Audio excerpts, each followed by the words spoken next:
My name is Greg, and I'm 38 years old. I believe this forum might be a place where I can share a very strange experience that has turned my entire life upside down. I thought I'd start by giving a short introduction of myself and my wife, Johanna. We're both around middle age. As I mentioned, I'm turning 39 soon, and she just turned 35. We live in the US, but I don't want to reveal exactly where, considering everything that's happened. We both had quite difficult family relationships in the past, but in recent years, we've managed to build a stable life together. And I really want to emphasize this. We fought hard to get where we are, despite the fact that our respective parents caused us a lot of pain. It's a huge relief for me to be married to someone who truly understands what it means to try and start over and create something better, without having to be defined by one's upbringing. Neither Johanna nor I have ongoing contact with our parents today. In my case, it's because my father was very violent when I was growing up. I'd get beaten for the smallest thing, and the worst part is that my mother and I never talked about it. She mostly turned a blind eye. I couldn't stand staying there, so I took off when I was 17. After that, I cut ties with the whole family. Johanna has a similar story, but with psychological abuse from her mother. Her mother constantly tried to control her, mocked her, and pushed her down. Johanna often talks about how she couldn't lock herself in her room, because then her mother might come in and start interrogating her, calling her nasty names, ultimately destroying her self-esteem. When Johanna turned 20, she cut contact completely. She has a sister, but that sister is so dependent on their mother and father that she never had the courage to support Johanna in her decision. For Johanna, it became impossible to have partial contact. It was all in or all out, and she chose all out. We've been living in peace and quiet for several years now. We both work full-time and support ourselves. I work as an accountant, a job I find okay even if it's not my life's great passion. But I'm good with numbers and I appreciate order and structure, so I suppose I've found my niche. Johanna is a nurse. She loves helping people and she's fantastic at it. I admire her every day for her commitment and perseverance. As you can probably guess, we haven't had a particularly dramatic life until recently. That's exactly what I want to write about. How an incredibly unexpected event has turned our lives upside down. I'm of course talking about our sudden gigantic Powerball jackpot win. It probably sounds like a total cliche, but I still can't believe it actually happened.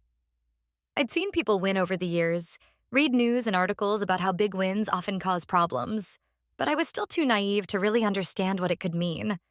Until I sat there myself with the lottery ticket in my hand and the winning numbers written down. How did it happen? Well, it was purely by chance. I was working late one night, feeling stressed, and stopped at a little kiosk to buy an energy drink. While I was standing there, I suddenly felt like buying a lottery ticket. I've never been a big gambler, just a few dollars here and there sometimes, but never anything serious. This time, I bought just one single Powerball ticket. I don't even know why I did it. It was like an impulse. Maybe I was tired. Maybe I was thinking about how ridiculous it would be to become a millionaire by chance.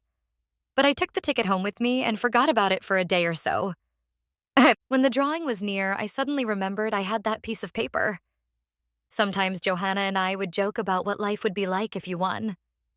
We used to say, well, we'd probably pay off our loans, maybe buy a new car, then do some traveling. So we turned on the TV and suddenly it became clear. We had won. Not a small amount. After taxes, it ended up being around 100 million. Right then, it felt completely surreal. I laughed, Johanna cried.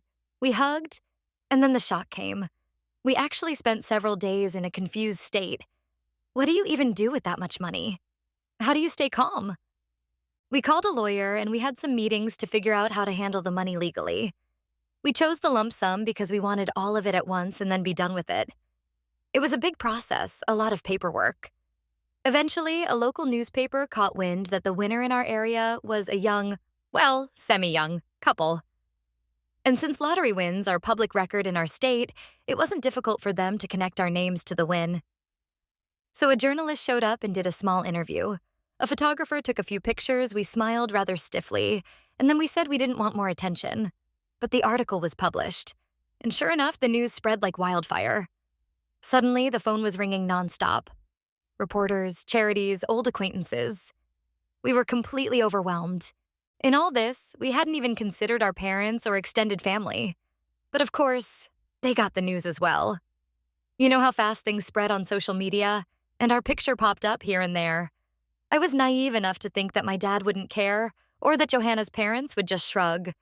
But I was completely wrong. Before long, my phone started getting calls from numbers I didn't recognize. When I didn't answer, they left voicemails. It was my brother, my mother, my father's new partner, and then calls started coming in from Johanna's sister and from her parents. At first, they were of course ingratiating, warmly congratulating us, but it took only a few minutes before each call turned into talking about money. In my parents' eyes, there was probably a belief that I'd suddenly feel grateful and want to repay them in some way. In their world, I owed them for raising me. I tried to explain that I didn't want anything to do with them at all, that I didn't owe them anything. This was met with yelling. I hung up each time. Johanna's parents' calls were similar. Her mother, who had basically psychologically tormented her throughout her upbringing, cried on the phone and said she always loved her, and that family is the most important thing. Johanna first responded calmly that she didn't feel that way, but when her mother started accusing Johanna of being a bad daughter who didn't want to help her parents financially, Johanna hung up too. We made a quick joint decision. We weren't going to give any money to our parents or other close relatives who had treated us badly. We're happy to make donations to organizations or people who genuinely need help, but not to individuals who are obviously only after our win, especially not those who have treated us poorly. So we put our foot down. Our no was firm, and that's when everything really spiraled out of control. Suddenly, we started getting even more calls, threatening text messages, and social media posts. Some wrote, "How can you be so greedy?" Or, "You do realize that without family, you're nothing." Others went further and said they intended to take legal action against us. My Uncle Mark, who had previously seemed fairly neutral, called me and claimed that I should think of the family's best and not just about myself. When I asked him what he meant, he quite clearly revealed that he'd had a discussion with my father about how to get Greg to share. When I asked if he was taking my father's side, he said he just wanted to mediate. But the message was crystal clear. They were trying to pressure me. The same thing happened to Johanna. Her Aunt Caroline got in touch. Caroline was never as harsh as Johanna's parents, but now she started talking about how Johanna should perhaps at least give a small sum to create peace in the family. Johanna answered that she wasn't interested in any fake peace. If money was required to get love from the family, then it wasn't worth it. Caroline initially sounded understanding, but then she started listing all the bills Johanna's parents had and what a tough situation they were in. Johanna repeated that she wouldn't allow herself to be manipulated. And then Caroline hung up. What happened the following week was worse. Now my mother started sending threatening letters to my address. She wrote that if I didn't shape up and help her financially, she would contact the press and reveal various family secrets, all sorts of gossip and quarrels from my teenage years. I don't even know what she thinks she has on me, but she seemed absolutely certain that I would be harmed by these secrets. Honestly, I'm not even afraid of whatever she might do. It's probably some old story about me getting fired from a part-time job as a teenager or something like that. But it's nothing new and nothing that would really hurt me. Still, it felt disturbing that someone who is your biological mother could be so manipulative.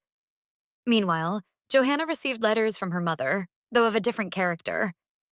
They were more tear-jerking pleas, where her mother wrote that Johanna must save her poor mother from poverty, that she was old and sick, and that Johanna had a moral duty to help. In the same letter, it also said that if Johanna didn't comply, the whole family would turn against her. As if they hadn't already?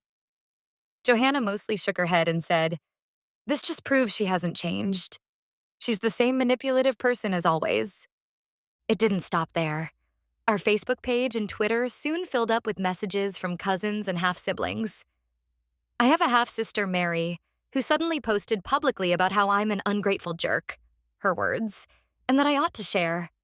She tagged me in the post and wrote a bunch of offensive things, including that I don't deserve happiness and that the family has a right to a portion. She brought up stories claiming I had received financial help in my teens, which is absurd. Mostly I got bruises and harsh words. And she tried to paint a picture that our family had always been there for me. Johanna received similar posts on her page, mainly from her sister accusing her of destroying the entire family. We blocked as many as possible, but new accounts kept popping up. When we stuck to our refusal and didn't give a single cent to anyone, the harassment intensified. It felt like living in a constant storm of phone calls, letters, text messages, and hate posts. I had to turn off my phone sometimes. Johanna did the same, but we both need our phones for work, so we couldn't shut them off completely. Our workdays were filled with uncomfortable breaks, seeing missed calls or voicemails with vulgar language. It was a nightmare. Then came the day when Johanna's father showed up unannounced outside our house. I know I'm not supposed to describe the environment, but let's just say this. We're not used to people suddenly appearing on our property. I had just come home from work, and there he was at our door. Johanna was frightened. I walked up and tried to remain calm, but he cut me off right away, saying he just wanted to talk. I didn't invite him in, but stayed and listened. At first, he actually sounded somewhat reasonable. He said he wanted to try to reconcile. I felt a small glimmer of hope. Maybe it was genuine. But it didn't last long. When it became clear we weren't going to open our wallets, his tone shifted in an instant to anger. He yelled at Johanna that she was ungrateful, that we now had so much money we could help the entire family. I was afraid he might become violent. We told him to leave us alone or we'd call the police. We ended up doing exactly that, and that's when he backed off. The police never made contact with him because he left in time, but I filed a disturbance report. A few days later, it was my mother's turn. She also showed up, likewise without warning. The difference was that she tried to play the martyr.